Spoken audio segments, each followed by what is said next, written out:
శాంతి ప్రాతఃమురళి తేదీ 15/5/2024. బాబా అంటున్నారు, మధురమైన పిల్లలు, స్మృతికి ఆధారము ప్రేమ. ప్రేమ తక్కువైతే స్మృతి ఏకరసంగా ఉండచాలదు. స్మృతి ఏకరసంగా లేకుంటే ప్రేమ లభించచాలదు. ప్రశ్న: ఆత్మకు అన్నింటికంటే ప్రియమైన వస్తువు ఏది? అందుకు గుర్తు ఏమిటి? జవాబు: ఈ శరీరము ఆత్మకు అన్నింటికంటే ప్రియమైన వస్తువు. ఎంత ప్రేమంటే దానిని వదిలేందుకు ఇష్టపడదు.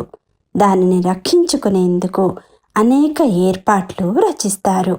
తండ్రి చెప్తున్నారు, పిల్లలు, ఇది తమో ప్రధానమైన చీచీ శరీరము.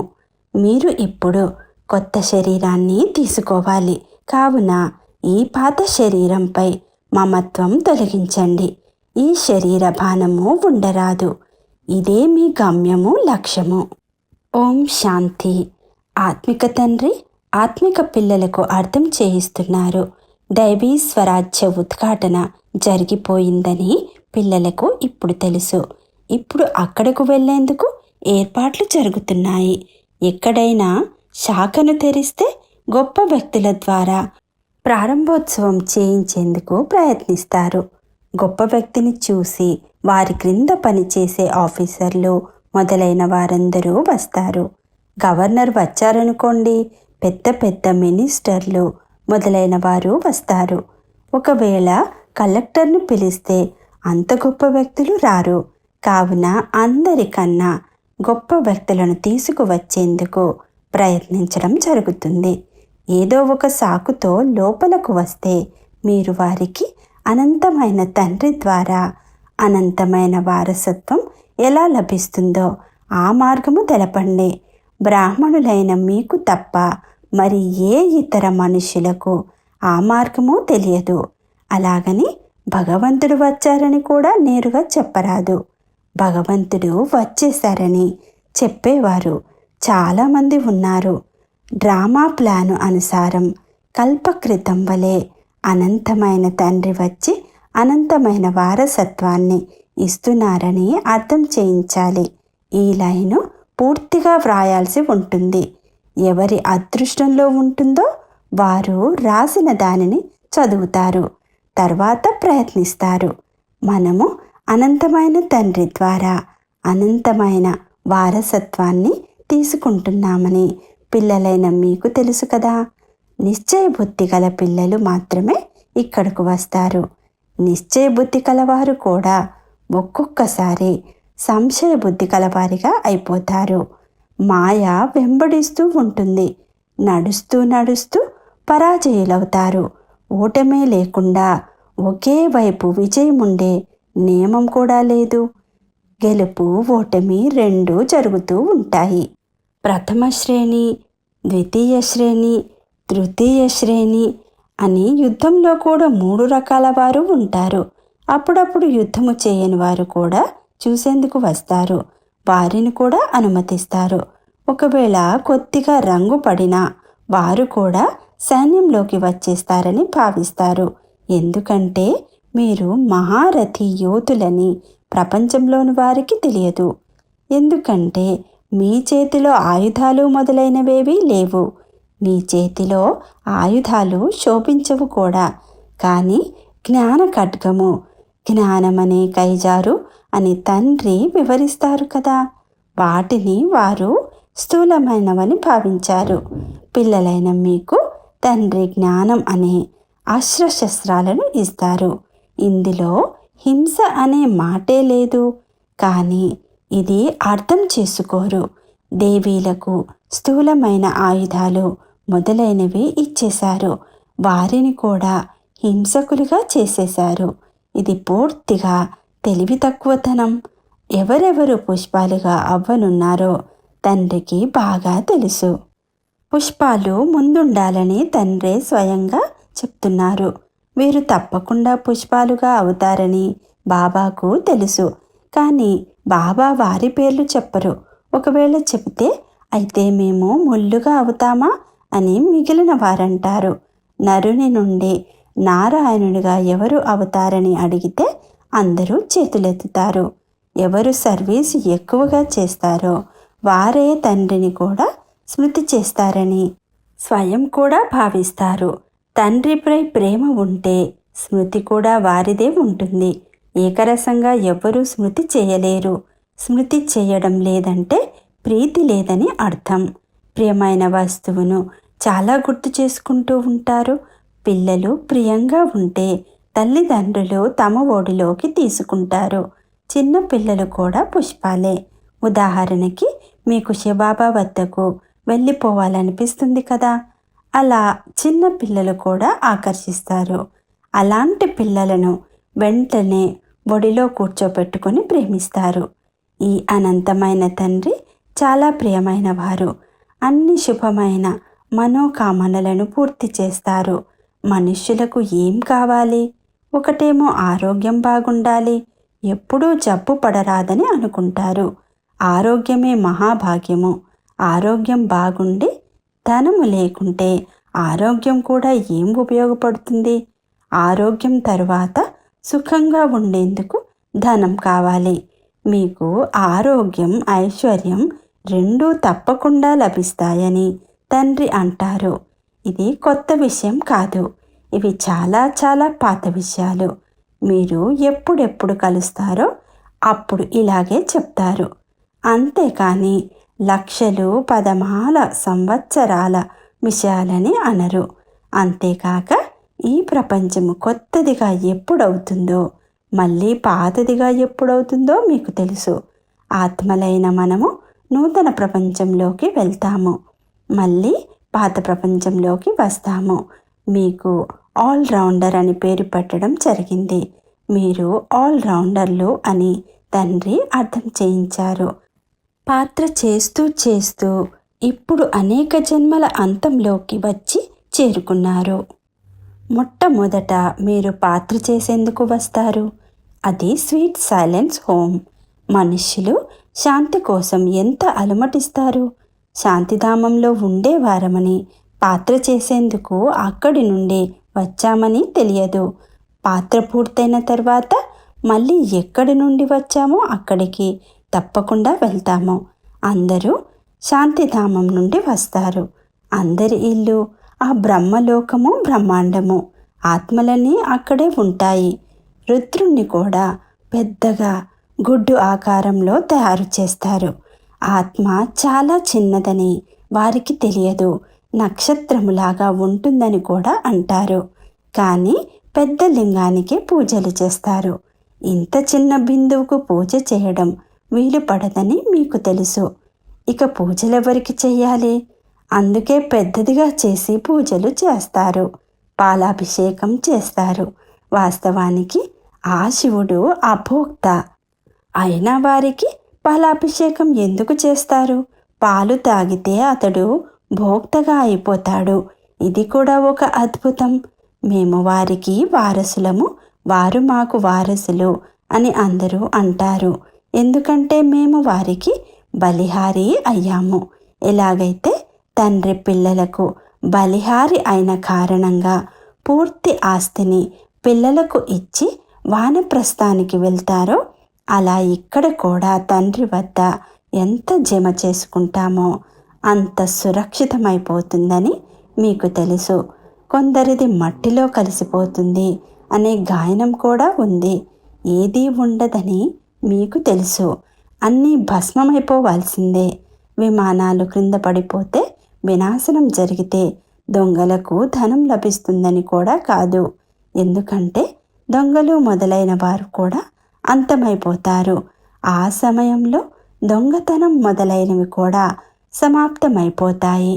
లేదంటే విమానాలు పడిపోతే మొట్టమొదట సంపదంతా దొంగల చేతుల్లోకి వస్తుంది. దొంగలు ఆ సంపదను అడవుల్లో ఎక్కడైనా దాచిపెడతారు. ఇది సెకండ్ పని. అనేక రకాలైన దొంగతనాలు చేస్తారు. కొందరు రాయల్గా, కొందరు అన్రాయల్గా చేస్తూ ఉంటారు. ఇదంతా వినాశనమైపోతుందని, మీరు మొత్తం విశ్వానికంతా యజమానులుగా అవుతారని మీకు తెలుసు. మీరు ఎక్కడా ఏమీ వెతకవలసిన అవసరం ఉండదు. మీరు చాలా ఉన్నతమైన ఇంటిలో జన్మ తీసుకుంటారు. మీకు ధనము అవసరమే ఉండదు. రాజులకు ఎప్పుడూ ధనం తీసుకోవాలన్న ఆలోచన కూడా ఉండదు. దేవతలకైతే అసలు ఈ ఆలోచన ఉండనే ఉండదు. తండ్రి మీకు అన్నీ ఇచ్చేస్తారు. దీనితో మీరు దొంగతనం చేయడం, ఈర్ష్యపడడం మొదలైనవేవి ఉండవు. మీరు పూర్తి పుష్పాలుగా అయిపోతారు. ముళ్ళు మరియు పుష్పాలు ఉన్నాయి కదా, ఇక్కడ అందరూ ముళ్ళే. ముళ్ళు వికారాలు లేకుండా ఉండలేరు. వారిని తప్పకుండా ముళ్ళు అనే అనవలసి ఉంటుంది. ఇక్కడ రాజుల నుండి అందరూ ముళ్ళుగానే ఉన్నారు.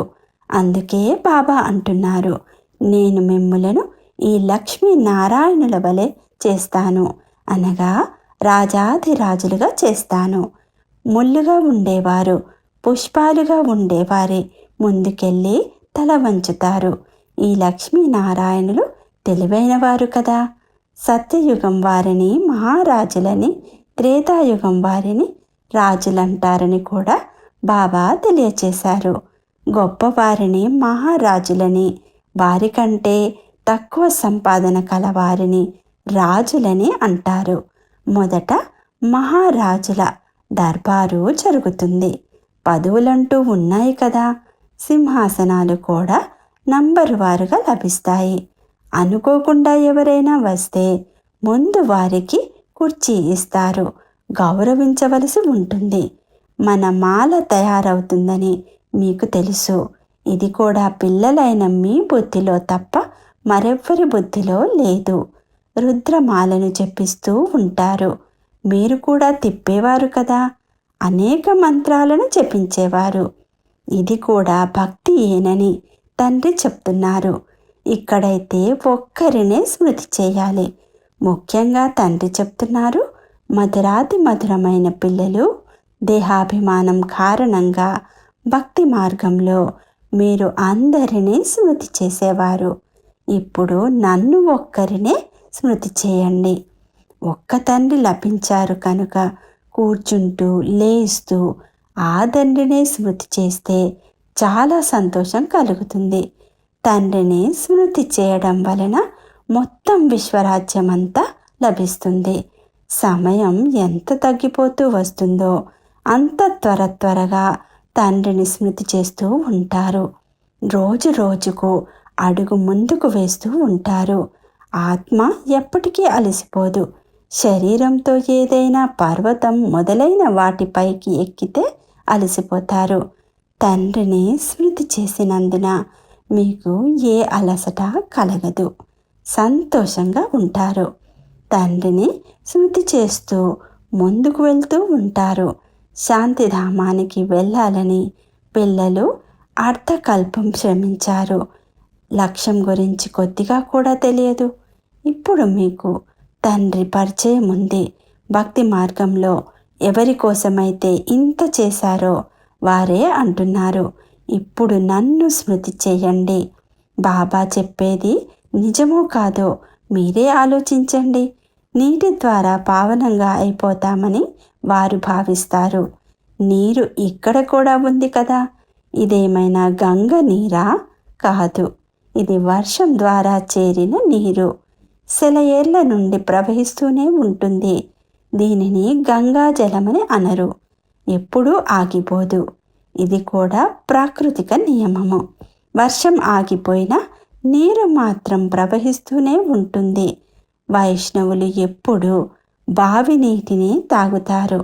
ఒకవైపు ఇది పవిత్రమైందని భావిస్తారు, మరోవైపు పతితుల నుండి పావనంగా అయ్యేందుకు గంగా స్నానం చేసేందుకు వెళ్తారు.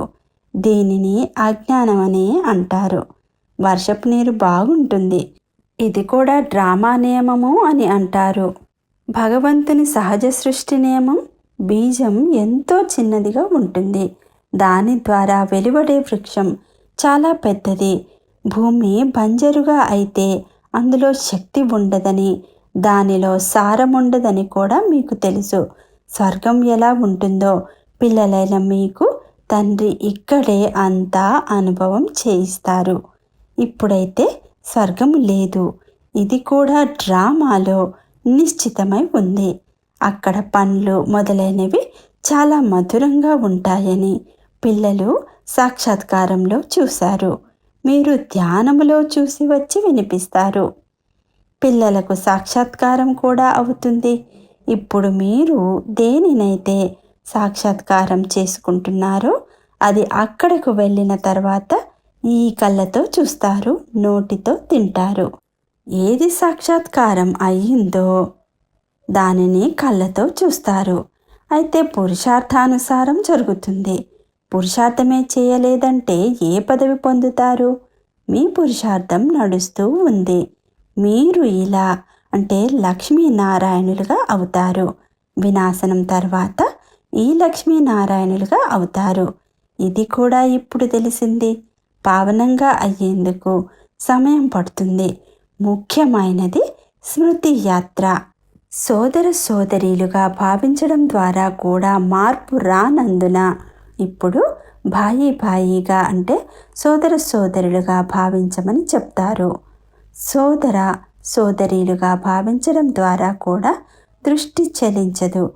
కానీ సోదర దృష్టితో చూస్తే శరీరమే ఉండదు. మనమంతా ఆత్మలము, శరీరం కాదు. ఇక్కడ ఏమేం చూస్తున్నామో అదంతా వినాశనమైపోతుంది. మీరు ఈ శరీరాన్ని వదిలి అశరీరిగా అయిపోవాలి. ఈ శరీరాన్ని ఏ విధంగా వదిలి వెళ్ళాలో నేర్చుకునేందుకే మీరు ఇక్కడకు వచ్చారు. ఇదే కదా గమ్యము. ఆత్మకు శరీరం అంటే చాలా ప్రియము. శరీరాన్ని వదలరాదని ఆత్మ ఎన్నో ఏర్పాట్లు చేస్తుంది.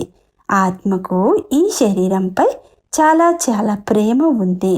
ఇది పురాతన శరీరం అని తండ్రి చెప్తున్నారు. మీరు కూడా తమో ప్రధానంగా ఉన్నారు. మీ ఆత్మ కూడా చీచీగా ఉంది. అందుకే దుఃఖము, అనారోగ్యాలు వస్తాయి. ఈ శరీరం పైన ప్రీతి పెట్టుకోరాదని తండ్రి అంటున్నారు. ఇది పురాతన శరీరము. ఇప్పుడు మీరు కొత్త దానిని కొనుక్కోవాలి. కొనుక్కునేందుకు ఏ దుకాణాలు లేవు. నన్ను స్మృతి చేస్తే పావనంగా అవుతారని తండ్రి అంటున్నారు. తర్వాత మీకు పవిత్రమైన శరీరం లభిస్తుంది. పంచతత్వాలు కూడా పావనమైపోతాయి. తండ్రి అన్ని విషయాలు అర్థం చేయించి మళ్ళీ మన్మనాభవ అని అంటారు. అచ్చా, మధురాది మధురమైన అపురూపమైన పిల్లలకు మాతపితా బాపుదాదాల ప్రియ స్మృతులు మరియు గుడ్ మార్నింగ్. ఆత్మిక పిల్లలకు ఆత్మిక తండ్రి నమస్తే. ధారణ కొరకు ముఖ్య సారము. మొదటిది, శివబాబాకు మనము వారసులము, వారు మనకు వారసులు. ఈ నిశ్చయంతో తండ్రిపై పూర్తిగా బలిహారం అవ్వాలి. బాబా వద్ద ఎంత జమ చేసుకుంటారో అంత సురక్షితమైపోతుంది. కొందరిది మట్టిలో కలిసిపోతుంది అని చెప్తారు కదా. రెండవది, ముళ్ళ నుండి పుష్పాలుగా ఇప్పుడే తయారవ్వాలి. ఏకరస స్మృతి మరియు సర్వీసు ద్వారా తండ్రి ప్రేమకు అధికారులుగా అవ్వాలి. రోజు రోజుకు స్మృతిలో అడుగు ముందుకు వేస్తూ ఉండాలి. వరదానము. మీ పురుషార్థం యొక్క విధిలో స్వంత ప్రగతిని అనుభవం చేసే సఫలత నక్షత్రాలుగా అవ్వండి. ఎవరైతే తమ పురుషార్థం యొక్క విధిలో స్వంత ప్రగతిని లేక సఫలతను అనుభవం చేస్తారో వారే సఫలతా నక్షత్రాలు. వారి సంకల్పంలో స్వంత పురుషార్థం పట్ల కూడా ఎప్పుడు అవుతుందో లేదో తెలియదు, చేయగలమో చేయలేమో, ఈ అసఫలత యొక్క అంశం కూడా ఉండదు. స్వయం పట్ల సఫలతను అధికార రూపంలో అనుభవం చేస్తారు. వారికి సహజంగా మరియు స్వతహాగా సఫలత లభిస్తూ ఉంటుంది. స్లోగన్. సుఖస్వరూపులుగా అయ్యి సుఖమునిస్తే పురుషార్థంలో అదనంగా ఆశీర్వాదాలు కలుస్తాయి. ఓం శాంతి.